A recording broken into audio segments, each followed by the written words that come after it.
Resolución Suprema número 316-2016-PCM. Lima, 18 de diciembre de 2016.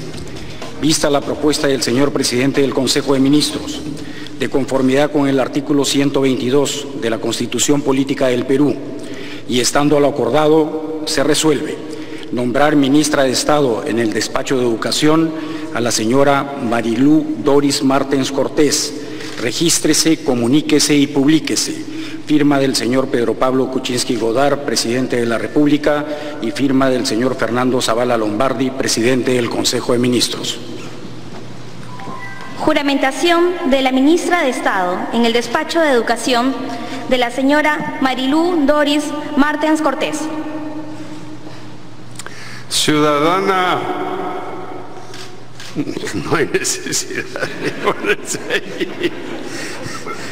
Ciudadana Marilú Martens Cortés, ¿juráis por Dios y estos santos evangelios cumplir leal y fielmente la misión que el Estado os confía de ministra de Educación de la República del Perú? Sí, juro.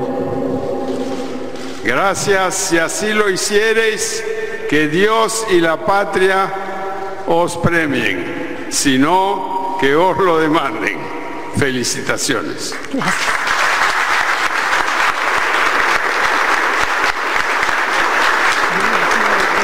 La juramentación de Marilú Doris Martens Cortés, una educadora. Ya, entonces culmina la juramentación, bueno, así de rápido, con la nueva ministra de Educación, Marilú Martens Cortés. Ya es la nueva ministra, se está acercando el exministro también Jaime Saavedra, y ahí también nos informa nuestro compañero Peter Román. Peter, adelante con la información. Con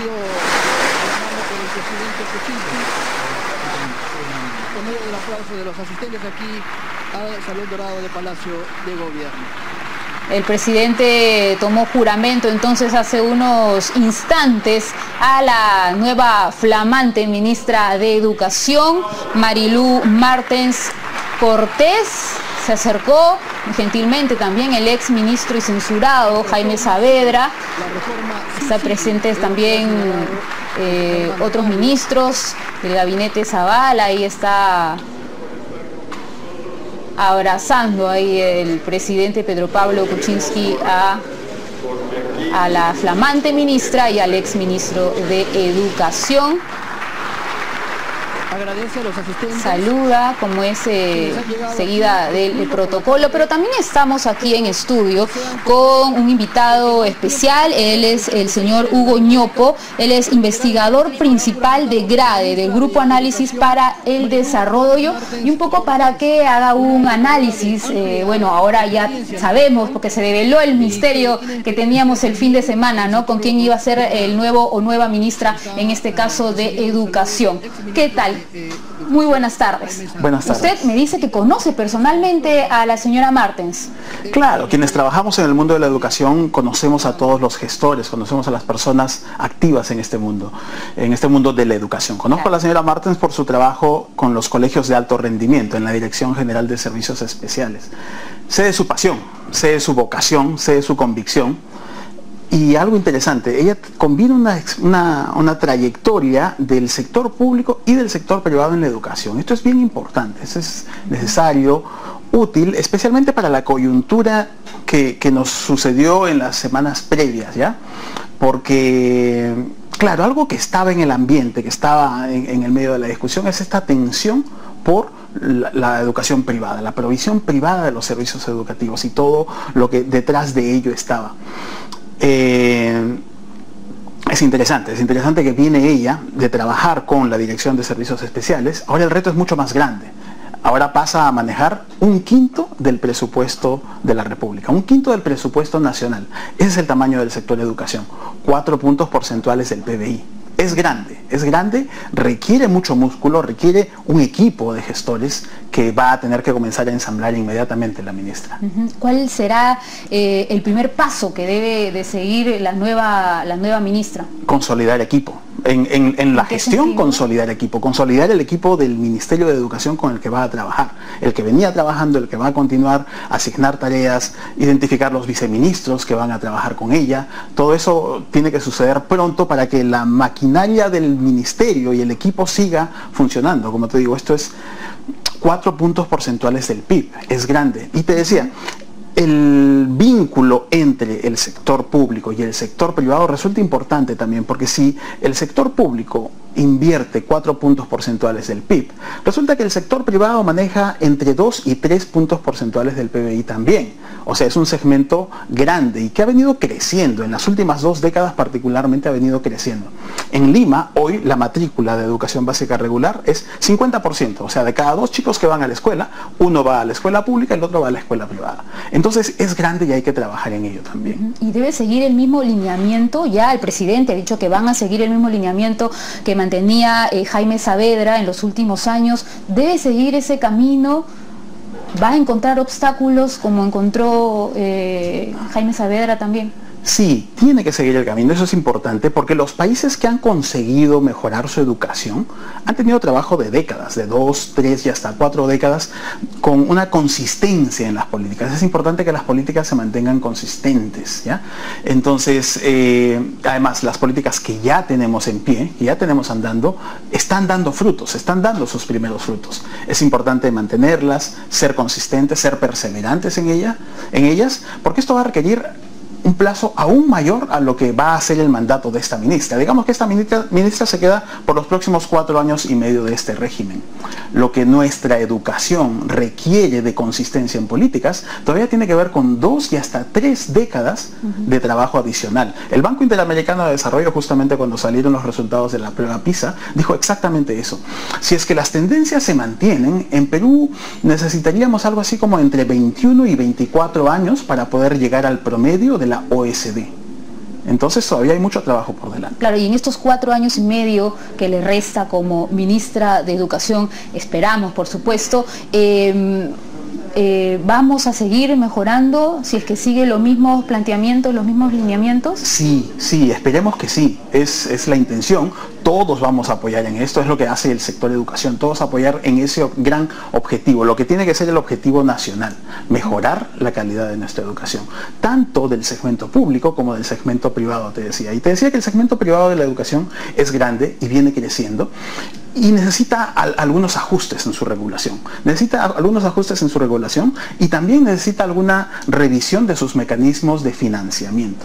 Hay una institución que se llama Ojo Público, que sacó unos estudios muy sesudos, muy detallados, muy minuciosos de, por ejemplo, de qué tamaño son las detracciones tributarias que recibe el sistema educativo privado. Y son bastante grandes. Resulta que año a año, más o menos, ellos reciben como medio punto porcentual de PBI de detracciones, de beneficios tributarios. Todos los peruanos necesitamos un poco más de información acerca de qué pasa con estos beneficios tributarios. Están sujetos a ciertas condicionalidades, como de reinversión en infraestructura o en becas, pero necesitamos un mejor uso de ese dinero. Son dineros públicos que van a instituciones privadas con fines de lucro. Deberíamos hacer una veeduría mucho más concreta y cercana a esos fondos. Y la censura del ex ministro Saavedra también tuvo eco en el extranjero, ¿no? The Economist también señaló que era un pequeño suicidio lo que había pasado en el Perú, en nuestro país. ¿Qué opina usted? The Economist saca esta columna el jueves. Hoy el New York Times saca una columna también. Alberto Vergara ha escrito una columna muy importante, muy diciente de cómo es nuestra situación y cuánto necesitamos trabajar en la institucionalidad de nuestra democracia en general, ya no solo de la educación en particular, sino de toda nuestra democracia.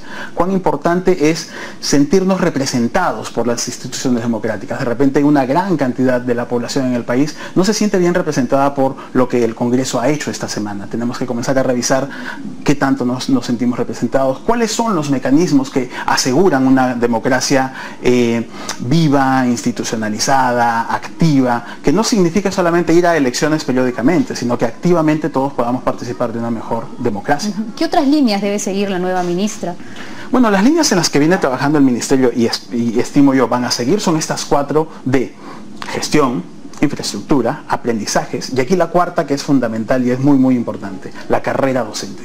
Necesitamos seguir mejorando la carrera docente para que cada vez más suceda que los jóvenes más talentosos, aquellos que de quinto de secundaria están pensando qué estudiar, opten por la carrera docente y no necesariamente vayan a otras carreras donde obviamente son muy bien remunerados, en las ingenierías, las matemáticas, la medicina, y que los jóvenes talentosos decidan ser docentes. Para esto necesitamos que el estatus de la profesión docente mejore con mejores salarios, mejores condiciones, una carrera mucho más meritocrática. Todo esto se consigue después de mucho esfuerzo, después de mucha perseverancia. De lo que se trata es de perseverar en estas líneas.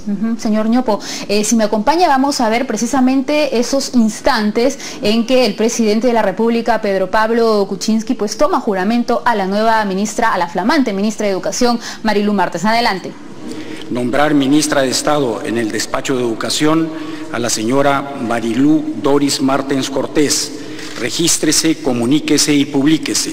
Firma del señor Pedro Pablo Kuczynski Godard, presidente de la República, y firma del señor Fernando Zavala Lombardi, presidente del Consejo de Ministros. Juramentación de la ministra de Estado en el despacho de Educación de la señora Marilu Doris Martens Cortés. Ciudadana, no hay necesidad de ponerse ahí. Ciudadana Marilu Martens Cortés, ¿juráis por Dios y estos santos evangelios cumplir leal y fielmente la misión que el Estado os confía de ministra de Educación de la República del Perú? Sí, juro. Gracias, si así lo hiciereis, que Dios y la patria os premien, si no, que os lo demanden. Felicitaciones. Gracias.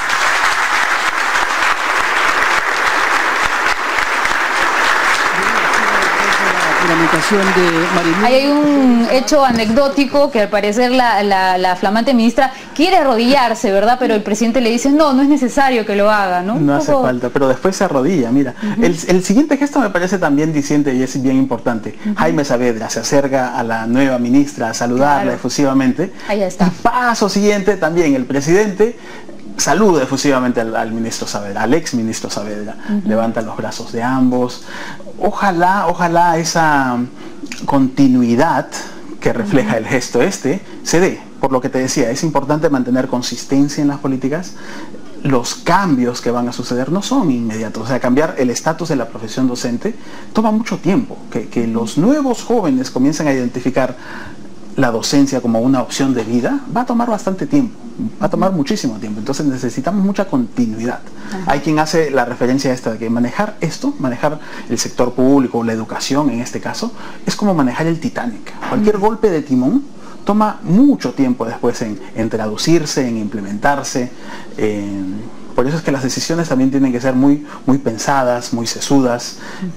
Y aquí también es donde entra aquello de no basta con una cabeza, no basta con un ministro. De lo que se trata aquí es de conformar un equipo de trabajo. No hay que abandonar el barco, como dicen. No hay que abandonar el barco y hay que trabajar en equipo. Hay que trabajar en equipo para que la consistencia de las políticas se mantenga. Eso es fundamental. Claro, también la flamante ministra debió cumplir también un perfil muy importante, ¿no? Vamos precisamente a conocer un poco más del perfil de la flamante ministra Marilu Martens. Adelante. Ahí tenemos a la nueva ministra a la nueva flamante ministra de Educación, Marilu Martens.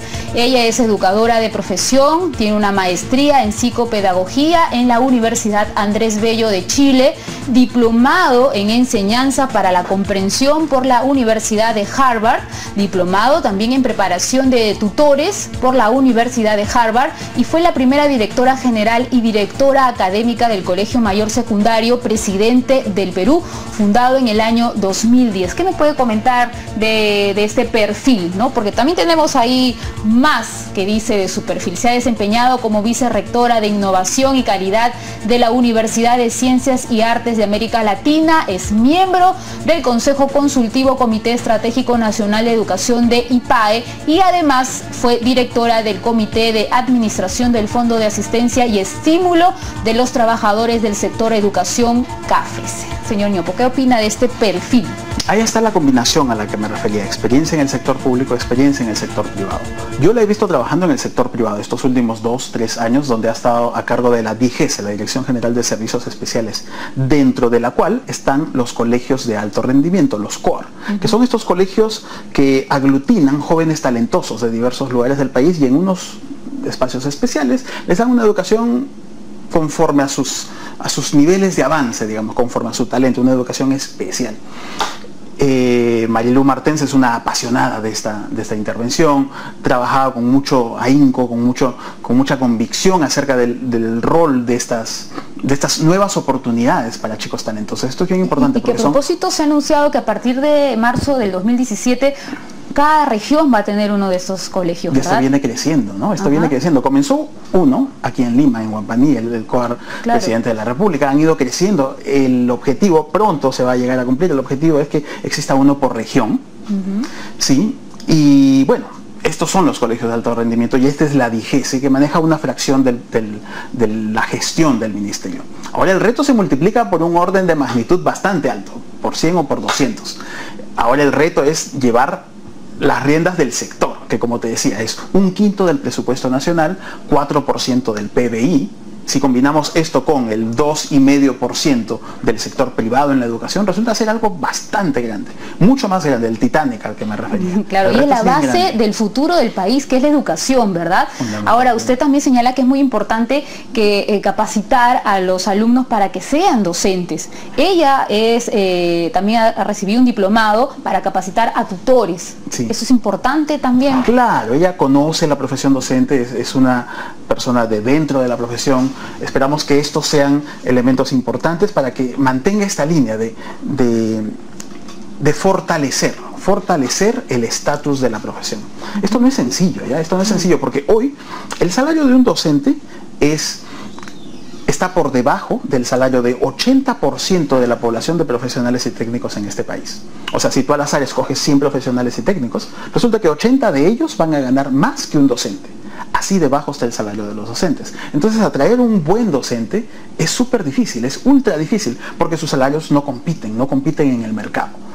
Mejorar estos salarios, dado que el número de docentes es tan alto, mejorar estos salarios es una tarea bien grande, bien grande. Puede costarnos entre 1 y 2 puntos adicionales del PBI por cada año. Bueno, pero también si no se capacita al docente, es lo mismo que nada, no se puede superar. Claro, el centro de la calidad de un sistema educativo está en la calidad de su recurso humano, en este caso los docentes. Señor Ñopo, también, si me permite, tenemos en la línea telefónica al congresista del APRA, Mauricio Mulder, para que nos dé sus impresiones ya tras la juramentación de la flamante ministra de Educación, Marilu Martens. Señor Mulder, ¿qué tal? Muy buenas tardes. ¿Qué tal? Buenas tardes.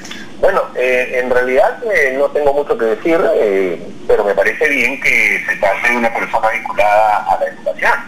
Creo que las personas que han ejercido la docencia a lo largo de su vida y tienen vocación en ese tema son mucho más aptas que administradores simples a la hora de tener que tomar decisiones en el Ministerio de Educación, puesto que se trata de un compromiso sumamente delicado, difícil para el papá.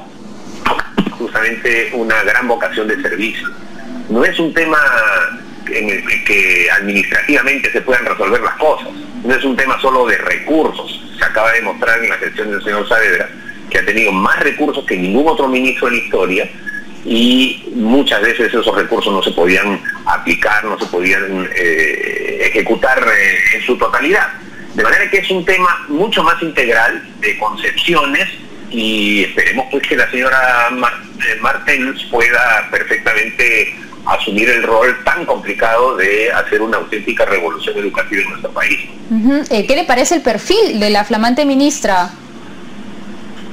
A eso me refiero, que como se trata de una persona que viene del mundo de la educación, es una docente graduada y es una persona que se ha preocupado siempre por cultivarse en materia de tendencias educativas, es un cuadro que me lleva a una situación de optimismo con respecto a lo que se puede hacer más adelante si es que se mantienen los cánones de una auténtica reforma que no solamente es de infraestructura sino también de contenidos que se necesita en el ámbito educativo en nuestro país. El señor Saavedra era una persona de condiciones importantes, eso no se puede negar, pero siendo un economista que había trabajado esencialmente en un banco, y en un banco de desarrollo, no parecía un perfil adecuado, por lo menos desde nuestro criterio, para un ministerio como el de Educación, en donde se necesita mucho mayor vocación docente y el conocimiento del trabajo de los docentes, como lo está señalando su invitado, que hay que saber cómo es que un docente sufre en nuestro país, sobre todo desde entidades públicas, como para ponerse la camiseta del sector de educación. Ahora, ¿qué lineamiento debe seguir o qué debe cambiar en todo caso la flamante ministra para conducir la cartera de educación? Debe tener un adecuado nivel de combinación entre el gasto en infraestructura más el intercambio de políticas educativas más progresistas.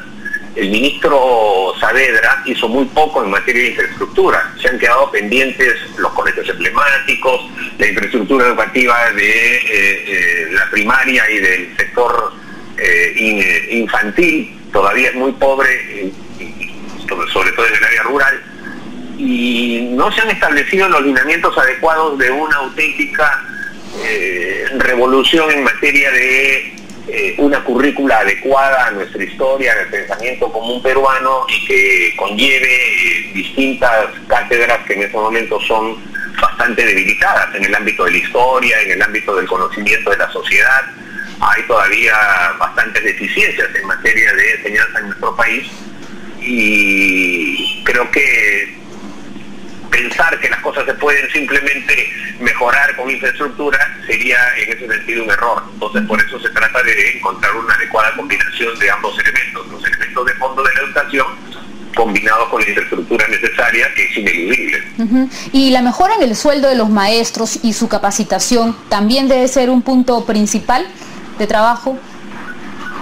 Y yo creo que ese es uno de los aspectos positivos que han quedado históricamente en los últimos años en el país, en el sentido de que la carrera pública magisterial es la que va a ir mejorando los sueldos de los maestros, porque la meritocracia se convierte en un elemento fundamental para que ese sueldo mejore, y no la visión sindicalista llamada clasista, en el sentido de que profesor bueno o profesor malo todos tenían el mismo sueldo y se obtenía simplemente con la lucha sindical, y no se fomentaba la meritocracia para que los profesores, aquellos que tienen una acendrada vocación, puedan destacar y al mismo tiempo ser incentivados con mejores sueldos. Eso se tiene que continuar de todas maneras. Y en cuanto a la educación, la investigación, debe... ¿Perdón?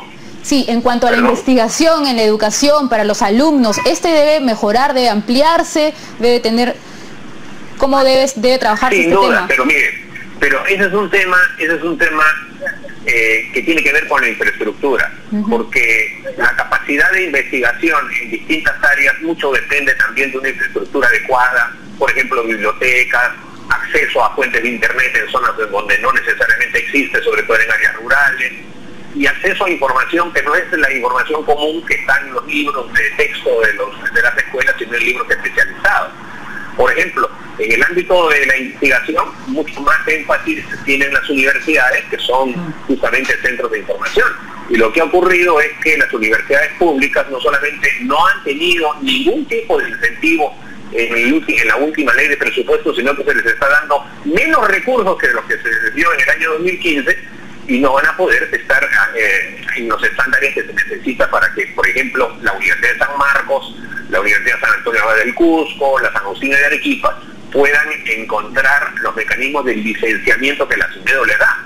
Yo creo que la siguiente tarea es devolverle a la SUNEDU la autonomía para que sus miembros provengan del mundo universitario.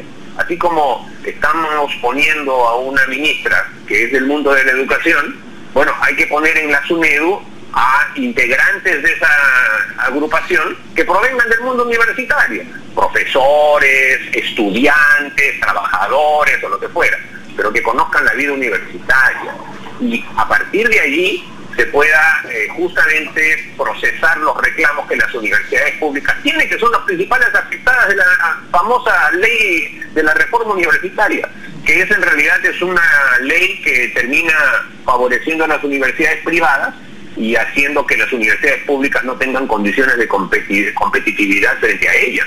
Eso es lo que hay que cambiar. Ahora, congresista, ahora por parte del Parlamento, ¿ustedes van a pedir conversar con la flamante ministra de Educación, digo, para conocer sus planteamientos o van a esperar? Obviamente, sí. No, obviamente. La ministra sabe que uno de los foros sustantivos de exposición de su plan de acción está en la Comisión de Educación del Parlamento.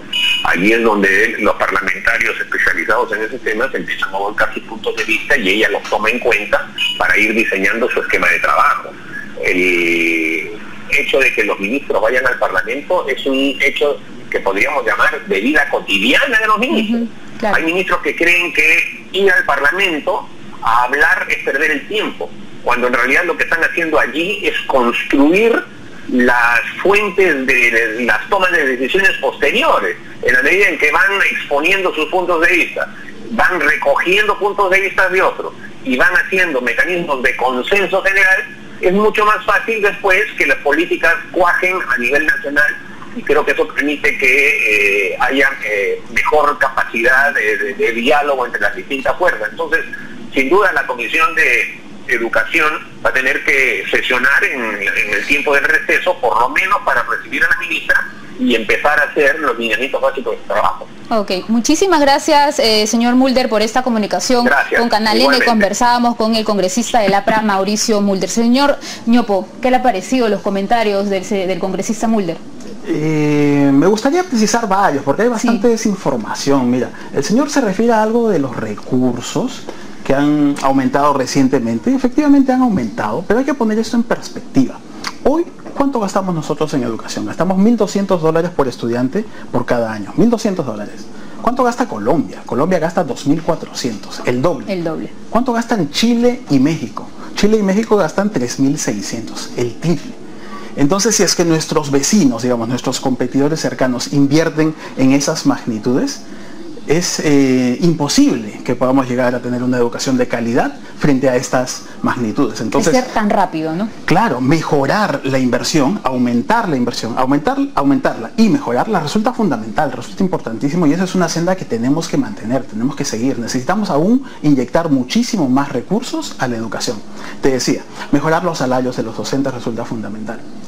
Y esto nos va a costar entre 1 y 2 puntos del PBI para cada año.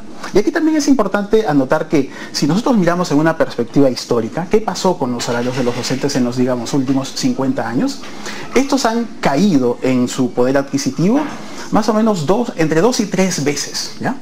Han caído notablemente. Pero ¿cuáles son los periodos en los que más cayeron? En los periodos del gobierno del APRA. En los 2 periodos en los que el APRA gobernó son los de mayor caída real de los salarios. Claro, porque habían protestas, huelgas. ¿Este año 2016?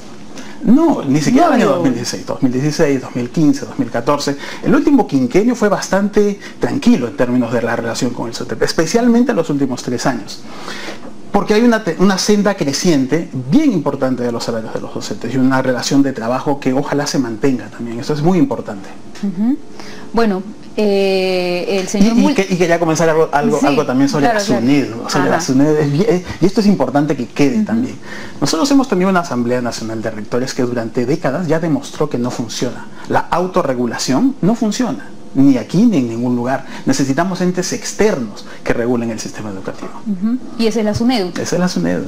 ¿Qué debe mejorar en la SUNEDU? Hay detalles que mejorar, claro que sí. Por ejemplo, se habla de esta edad de jubilación de los profesores, ¿no? De repente es muy baja y de repente necesitamos que mucha sabiduría de estos profesores se mantenga en las universidades y pensar en cátedras de profesores eméritos, que los profesores se queden más tiempo en las universidades. Sí, claro que sí. Y en cuanto a los universitarios, en cuanto a los universitarios, ¿en qué sentido? O sea, ¿qué debe haber en cambio a los universitarios, ¿no? Para que ellos también pues sean parte del futuro del país, no solamente en los colegios, sino también en las universidades, ¿no? Sí, y aquí es bien importante porque tanto la SUNEDU como la ley tienen muy poca injerencia en lo que se hace académicamente en las universidades. La regulación no era sobre lo que se hacía en las universidades. Cada universidad va a ser absolutamente autónoma en decidir sus contenidos, en decidir sus estándares académicos, digo, ¿no? En decidir los requisitos de admisión de sus estudiantes. Esto es importante también, respetar la autonomía de las universidades que está y debería mantenerse. Bueno, ahora le comento que más temprano Lourdes Flores Nano también conversó por este tema de coyuntura, ¿no? Que era el cambio en el ministerio, la censura del exministro Jaime Saavedra, y vamos a escuchar sus declaraciones a continuación. Me permito señalar que el fujimorismo muestra su fuerza, pero no gana respeto. Hoy un congresista de la República dice que los partidos muestran músculo. Lo que pasa es que el Congreso no es un gimnasio. En consecuencia, lo que necesitamos es serenidad. El fujimorismo no se prestigia con esta censura. Puede haber tenido razones, como yo creo que hay razones para pedirle al nuevo ministro de Educación, que juramentará esta tarde, que camine en una dirección correcta. Yo creo que hay cosas muy positivas que hizo el ministro Saavedra y creo que hay errores flagrantes, particularmente en el tema de la educación universitaria. No estoy de acuerdo en volver a la vieja NR, pero yo creo que hay que avanzar sobre lo que el ministro Saavedra deja como legado, porque hay cosas importantes que ha hecho, ha encaminado ciertas cosas hacia adelante, pero me parece que hay que pensar algunas cosas de otra manera.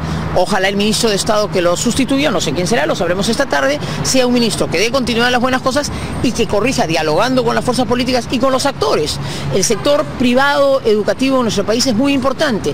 El ministro Saavedra tenía una voz muy crítica frente al sector privado de la educación y yo creo que el sector privado de la educación es muy importante, pero hay que manejarlo con prudencia, con responsabilidad y sobre todo garantizando calidad. ¿Qué nombre daría usted para el puesto? Sus impresiones sobre las declaraciones de Lourdes Flores Nano. Yo coincido bastantemente con lo que acaba de decir, ¿no? El sector privado es muy importante, claro que es muy importante, pero hay que también reconocer que es bien heterogéneo, es bien distinto, es bien heterogéneo dentro de sí. Así como existen instituciones de altísima calidad, existen instituciones que deberían ser reguladas muy minuciosamente. Te cuento, desde el 2007 existen mediciones de los aprendizajes de los estudiantes. Y en el 2007 los niveles promedio de las instituciones privadas estaban por encima de las instituciones públicas.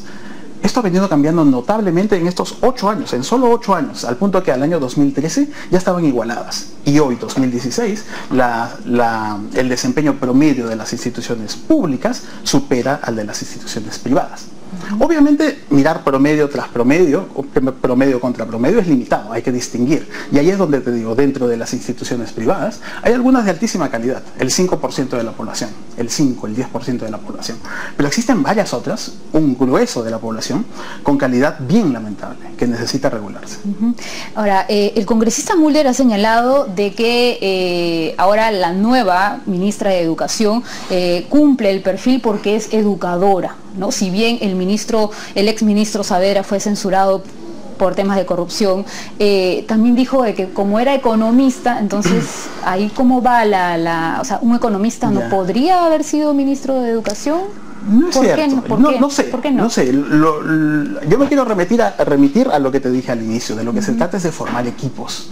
Y como bien se decía también en las semanas previas a la censura, no se trata de individuos, se trata de instituciones. Y entonces hay que ver con quiénes va a trabajar. Obviamente los equipos tienen que ser diversos, tienen que complementarse. Tiene que haber pedagogos, con gestores, con economistas, con arquitectos, que es muy importante para la función educativa, con ingenieros, con abogados, con una multiplicidad de disciplinas. Le digo eso porque cuando nombraron al ministro de Cultura, también criticaron que porque es actor, pero tenía un currículum detrás de lo que casi todos conocíamos. Bueno, en ese caso particular, ¿no? Sí es ignorancia supina, ¿no? Porque bastaba con ir a los diarios y leer las columnas que Salvador del Solar viene escribiendo desde hace 3, 4, 5 años. Columnas importantes, interesantes, sesudas, con puntos importantes y además comprándose varias de las discusiones que importan en nuestra sociedad hoy.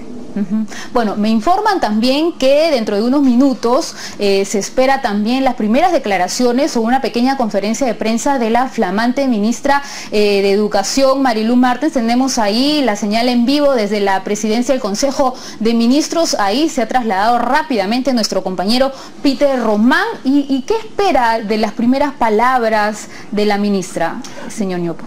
Va a ser interesante escucharlo, va a ser interesante saber qué dice. Yo creo que va a ser algo bien en la línea de continuar en los grandes 4 pilares, enfatizar lo de los docentes. Ella siendo una docente de corazón, esperamos que enfatice bastante lo de esta carrera, la importancia de la meritocracia dentro de lo que se diga, ¿no?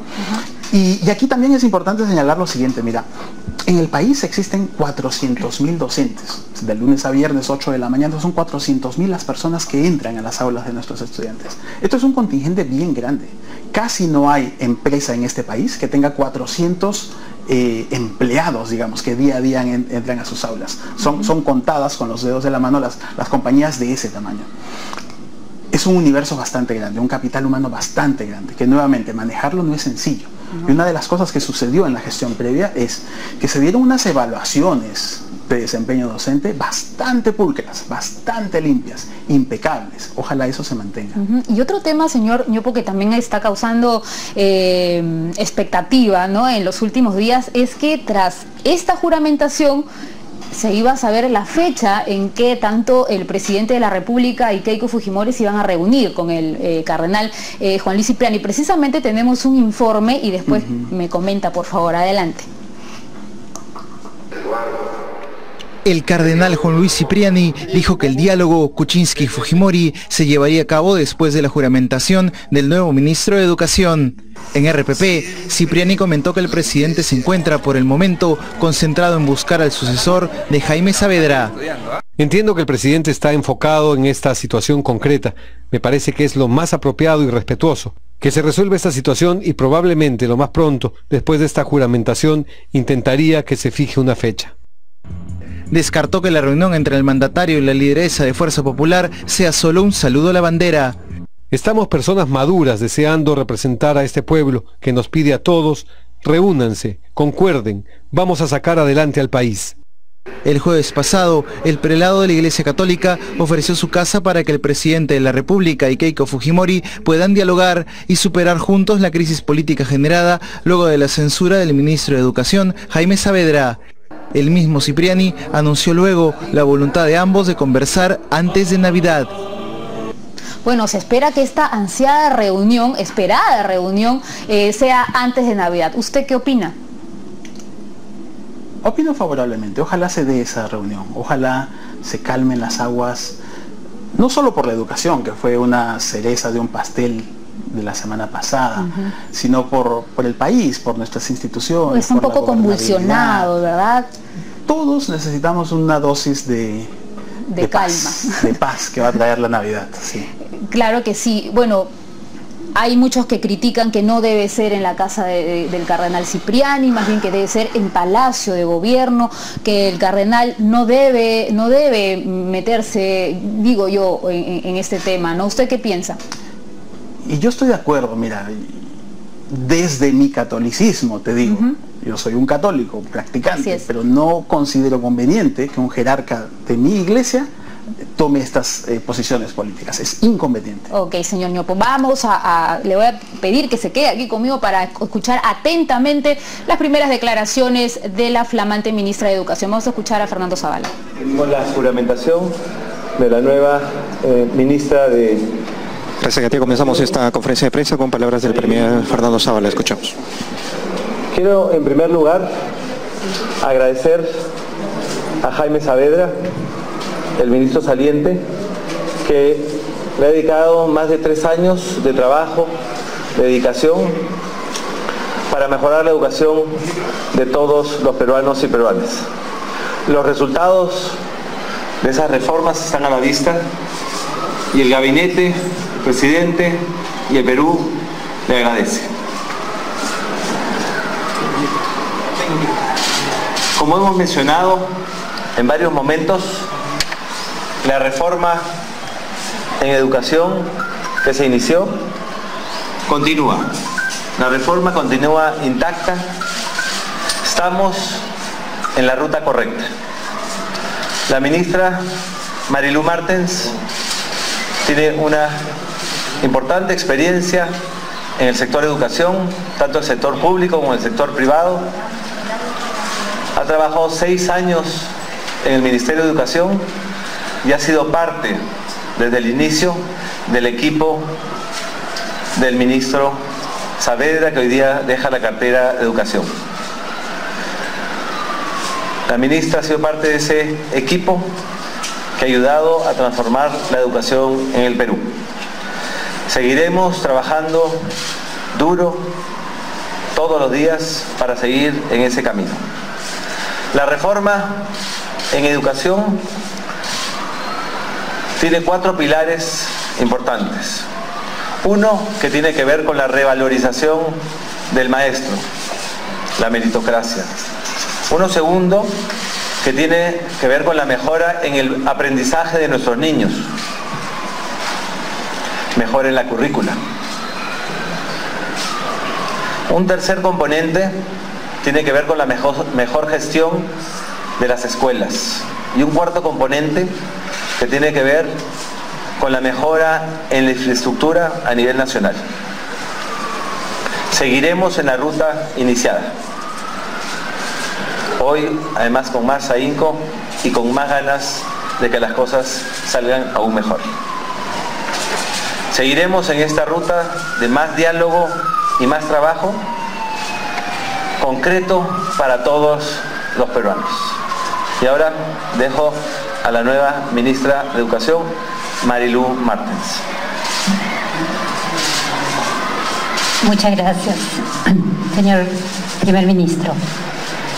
Bueno, primero agradecer la confianza del presidente de la República por este importante y esa gran responsabilidad que delega en mí.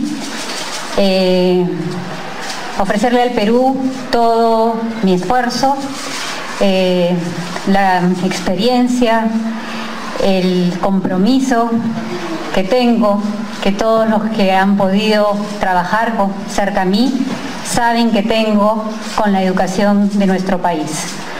Definitivamente la reforma educativa sigue. Soy parte de este equipo que ha venido trabajando con el ministro Saavedra, al cual también agradezco muchísimo todos estos años y todo este trabajo y todo este avance que ha habido en la educación de nuestros niños, niñas y jóvenes. Tenemos mucho que hacer, tenemos mucho por trabajar y hay algo muy bueno que rescato de todo lo que hemos vivido, que es que la educación está priorizada en la agenda de todos los peruanos. Tenemos que trabajar en fortalecer la educación pública de nuestro país. Tenemos que trabajar en el desarrollo de nuestros docentes. Y hay algo que ya tenemos que empezar a implementar, que es nuestro currículo nacional. Yo invoco a todos los sectores a trabajar juntos y a tener siempre presente que la política educativa es una política de Estado. Muchas gracias. Iniciamos la rueda de preguntas con René Gazalumendi de Cuarto Poder. Buenas tardes. Además de desearle lo mejor, queremos preguntarle, la primera duda que todos tienen es el hecho de que usted empezó a vincularse con el Ejecutivo de Educación en la gestión arrista durante el gobierno de Alan García, lo cual genera dudas respecto a la continuidad de la reforma universitaria. Bueno, yo soy una educadora que trabaja por la educación de su país, independientemente del partido político que me tocó trabajar. Yo he trabajado en diferentes gestiones, creo que ya han sido 3 gestiones las que he trabajado, y mi único propósito es trabajar por la educación de nuestro país. Giovanna Castañeda del Comercio. Ministra, buenas tardes. La pregunta es la siguiente. Quería saber si le preocupa lo que ahora hemos visto en el Parlamento, las críticas al currículo nacional, usted menciona que hay que implementarlo, y si también le preocupa el hecho de que los congresistas también hayan criticado lo de la prueba PISA y los avances en educación. ¿Se escucha bien? Pero le repito mi pregunta, quería saber si le preocupaba el hecho de que desde el Parlamento se critique mucho, por ejemplo, la prueba PISA, los resultados de la prueba PISA y la implementación del currículo nacional, que usted lo menciona como una prioridad de su gestión. Si me preocupa que cuestione el Parlamento el currículo nacional, la implementación. No me preocupa, no lo cuestiona. La implementación del currículo ya es un hecho. Estamos ya con una ruta clara para iniciarla en el 2017. Vamos a empezar con las escuelas urbanas, en primaria, y tenemos ya la ruta clara. No hay ninguna preocupación al respecto, ni con las pruebas PISA tampoco. Ya es lo que le preguntaba. Estamos haciendo protestas incluso hace... Han venido haciendo propuestas algunos grupos religiosos, hemos llamado a diferentes mesas de diálogo, estamos en conversaciones. Yo creo que es algo que se va a esclarecer, pero la preocupación tanto de esos grupos como de nosotros es educar y fortalecer a nuestros jóvenes. He tenido la oportunidad en mis 6 años de trabajo, como ha dicho el primer ministro, de conocer todo el Perú, de viajar por todo el Perú y de saber que tenemos que educar y formar y fortalecer a nuestros jóvenes en todos los aspectos. Tenemos que dar una educación integral y eso es una cosa que tenemos que conversar con todos los sectores. David Perea, de La República. Buenas tardes, ministra. El Ejecutivo ha dicho que la actitud de la oposición en el Congreso, principalmente la oposición fujimorista, ha sido injusta con el ministro Saavedra. Y en ese sentido podemos considerar un mal ejemplo para la sociedad y para los educandos, que es lo que compete a su cartera. ¿Cuál es su posición al respecto? ¿Usted también considera que el fujimorismo y la oposición que censuró a Saavedra tuvo una mala actuación, injusta y en ese sentido un mal ejemplo para la sociedad y para los educandos? Yo voy a rescatar las palabras del doctor Saavedra, del ministro Saavedra. Todo este proceso que hemos vivido es un proceso de la democracia y lo que quiero rescatar es lo que dije al principio. Algo bueno sacamos de esto, que la educación está priorizada en la agenda del país. Dean Cárdenas, de TV Perú. Ministra, buenas tardes. Felicitaciones por el cargo. Y la pregunta es con respecto a qué énfasis le va a dar al aspecto de la corrupción que el propio exministro reconoció y que prácticamente generó su censura. Bueno, eso ya está siguiendo sus procesos con las instituciones que tienen a cargo y además algo que nosotros también tenemos dentro de nuestro ministerio es nuestra propia Contraloría, ¿no? La cual seguirá nuestros propios procesos porque nosotros estamos luchando contra la corrupción. Última pregunta de Grecia Pimentel, de RPP. ¿Qué tal, ministra? Buenas tardes. ¿Qué correcciones se van a hacer a la ley universitaria y si se le va a aumentar o no el sueldo a los docentes universitarios, que era la principal exigencia en la huelga que han tenido a nivel nacional? Eso se está evaluando, la ley universitaria es parte de la reforma y sigue. Pero como educadora yo les voy a decir que todo es perfectible, que la cultura de la evaluación es lo mejor para cualquier proceso que se implementa. Las experiencias, la evaluación y la sistematización de esas experiencias es lo que hace la mejora continua y es lo que nosotros queremos en una educación con excelencia. Muchas gracias. Muchísimas gracias, señor presidente. Bien, así entonces las primeras palabras de la ministra de Educación, Marilú Martins Cortés, acompañado del premier que ya se retira. Bueno, al momento de la culminada la juramentación, tanto el presidente levantó sus brazos como lo de su antecesor, indicando que la reforma educativa continúa. Volvemos contigo, estudios, Katia. Muchísimas gracias, Peter Román, por esta información en vivo desde la PCM. Seguimos con el señor Hugo Ñopo, investigador principal de GRADE, Grupo de Análisis para el Desarrollo. ¿Qué le ha parecido este primer discurso? Breve también, ¿no? Las declaraciones son bien importantes, tanto Fernando Zavala como Marilu Martens, ambos coincidentes en lo importante de mantener este momentum, esta trayectoria, el legado de la gestión Saavedra. De repente no se refirieron a los legados de las gestiones previas, pero esto es importante también decir que esto es algo que viene desde antes, viene ya avanzando. Por ejemplo, la carrera docente viene mejorando desde los últimos 5 años. Es importante que estas cosas se mantengan. Las declaraciones, ambas declaraciones me parecen fundamentales.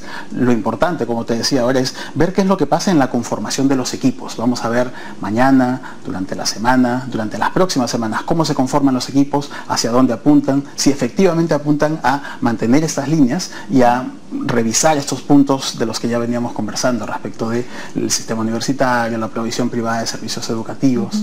Bueno, yo también me quedo con algo muy importante que lo he puesto aquí, que lo que más importante que debe plantearse ella como ministra es priorizar que la educación en la agenda del país, ¿no? Para todos, para todo el país. ¿Qué le parece esta declaración? Eso es algo que felizmente hemos venido ganando, ha sucedido. La educación está tomando ese rol así de importante. Ojalá se mantenga. También ha señalado la implementación del currículo nacional. ¿Cuáles son las diferencias de ese nuevo currículo? Eso es un currículum basado en competencias, muy interesante, muy sólidamente hecho, con especialistas que dan la talla, especialistas sólidos a quienes yo conozco personalmente y sé de sus cualidades técnicas y sé del resultado de sus trabajos. O sea, se trata de un buen currículum, como bien dijo Marilu también, perfectible. Claro, siempre es perfectible y vamos a construir todos la manera de perfeccionarlo, ¿no? Lo que también sucede dentro de esto es que una de las razones más importantes por la que estamos hablando tanto últimamente del currículum, es porque existen grupos bien conservadores e ideologizados que ven aquí un problema, vamos a decir, de ideología de género, entre ese comillas. Es el tema que también generó polémica. La ideología de género que de alguna manera invade el currículum. Ahí hay muchísima desinformación. Lo que te voy a decir es que hay muchísima desinformación y mucha ideología por detrás, que sobre la base de conversación, diálogo, discusión, discrepancia sana, deberíamos construir, deberíamos leer bien el currículum, leer bien los contenidos, saber bien a qué se refiere, y de lo que se refiere, a lo que se refiere esto es a la importancia de la igualdad. Todos somos iguales ante la ley, no deberíamos discriminar, todos deberíamos ser vistos como iguales.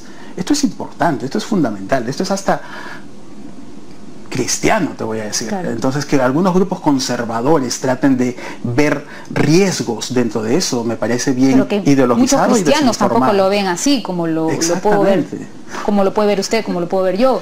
Entonces, ahí es donde lo que corresponde es iniciar un diálogo, una comprensión mutua y avanzar juntos, porque lo que necesitamos es justamente usar a la escuela, usar al sistema educativo como el gran elemento que nos va a llevar a ser una sociedad mucho más cohesionada, mucho más justa, mucho más igualitaria, donde hay espacio para todos. Y que se respete, ¿no?, el derecho de los niños. De los niños y de sus padres y de todos. De todos los peruanos. ¿Alguna reflexión final? Nada, este entusiasmo cauto, veamos ahora cómo se conforman los equipos, como te digo, veamos cómo avanzan las próximas semanas y empujemos todos, pongamos todos el hombro en esta educación que necesitamos que mejore. A la oposición, ¿qué le diría? Nada, un saludo. Un saludo. Bueno, muchísimas gracias por compartir esta hora casi con nosotros. Muchísimas gracias por su presencia. Conversamos y teníamos como invitado especial el señor Hugo Ñopo, investigador principal de GRADE, Grupo de Análisis para el Desarrollo. Muchísimas gracias. Muchísimas gracias. Que tenga buena tarde todavía de lo que resta del domingo. Vamos a hacer una pausa.